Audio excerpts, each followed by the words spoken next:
ಯಡಿಯೂರಪ್ಪನವರು ಮುಖ್ಯಮಂತ್ರಿ ಇದ್ದಾಗಿಂದ 5 ಲಕ್ಷ ರೂಪಾಯಿ ನಾವು ಹಣ ಪೂರ್ಣವಾಗಿ ಬಿದ್ದಂತ ಮನೆಗಳಿಗೆ ಕೊಡ್ತಿದ್ವಿ. 60,000 ರೂಪಾಯಿ ಅವರಿಗೆ ಬಾಡಿಗೆನೂ ಕೊಡ್ತಿದ್ವಿ. ಈಗ ಈ ಸರ್ಕಾರ ಬಂದ ನಂತರ ಅದನ್ನು 1 ಲಕ್ಷಕ್ಕಿಂತ ಒಂದು ಸ್ವಲ್ಪ ಹೆಚ್ಚಿಗೆ ಸೀಮಿತ ಮಾಡಿದ್ದದ ಆಯ್ತು.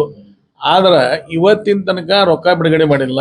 2023 ನಂತರ ಏನು ಸರ್ಕಾರ ಬಂದದ 2.5 ವರ್ಷ ಒಳಗೆ ಹಿಂದೆ ಬಿದ್ದಂತ ನಮ್ಮ ಸರ್ಕಾರ ಬಿದ್ದಂತ ಅನುದಾನ ಬಿಡುಗಡೆ ಮಾಡಕ್ ಆದೇಶ ಆಗಿದ್ದೂ ರೊಕ್ಕ ಬಿಡುಗಡೆ ಮಾಡಿಲ್ಲ.